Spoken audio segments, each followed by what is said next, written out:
Hi everyone, Jill Novak here. Just wanted to check in on you regarding your assessment of sleep lately.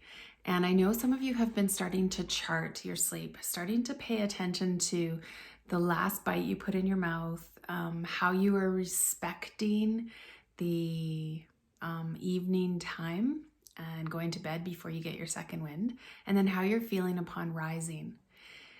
Nature has a rhythm, and it asks us to fall into sync with that rhythm in order to capitalize on the efficiencies that your body can have when it is following the guidance of nature. So every evening, kapha qualities kind of sink in around us from about 6 to 10, they say, depending. In our winter time here, it's probably more like 5 to 9. I don't know. But it's that energy of like heavy, dense, slow. It invites you into your own fatigue. It invites you to feel your own capacity to be so busy and go, go, go. It invites you to sort of feel that dissipating, drifting away from you. And to invite yourself in that time of day into the routines that accept and embrace those sorts of feelings. So when we do that, we can fall into bed before 10 o'clock and then sleep all night. There tends to sort of be three different styles of sleep disruption. One is can't sleep. I just can't. I get to bed, can't fall asleep.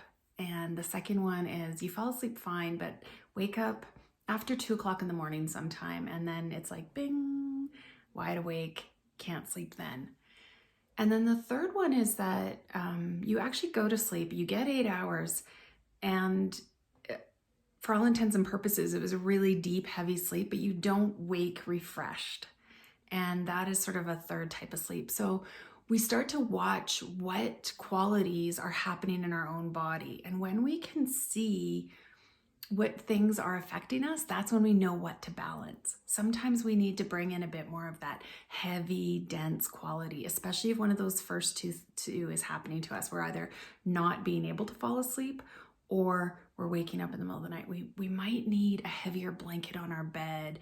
We might need more, put some oil on our bodies, have a nice bath, warm ourselves up before we go to bed. Maybe it has more to do with the mental piece. Maybe you need to sit down with a journal and do a brain dump. Like get everything out of your head so that your head isn't busy and churning all night. Important stuff. So you're considering that. This is the kind of thing that Ayurveda talks to. It speaks to how can we prioritize our sleep? Because as one of the key pillars of health, we know that we need to be getting a deep restorative sleep on an every 24-hour cycle so that all the systems of our body can be working the way they're meant to work. And when we can find efficiencies there in our body, in our digestive system, in our sleep systems, in our circulate, like all of those sort of systems start to work more efficiently.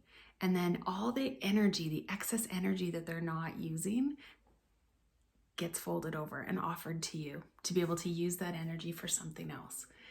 And that's where the deliciousness comes in. So let me know. Let me know how you are feeling about your own sleep explorations. Let me know if you want a copy of the sleep chart that we can use for up to 30 days to just see how our own rhythms are doing, and where you think you can use support to tweak your routines and get a better sleep. Have fun.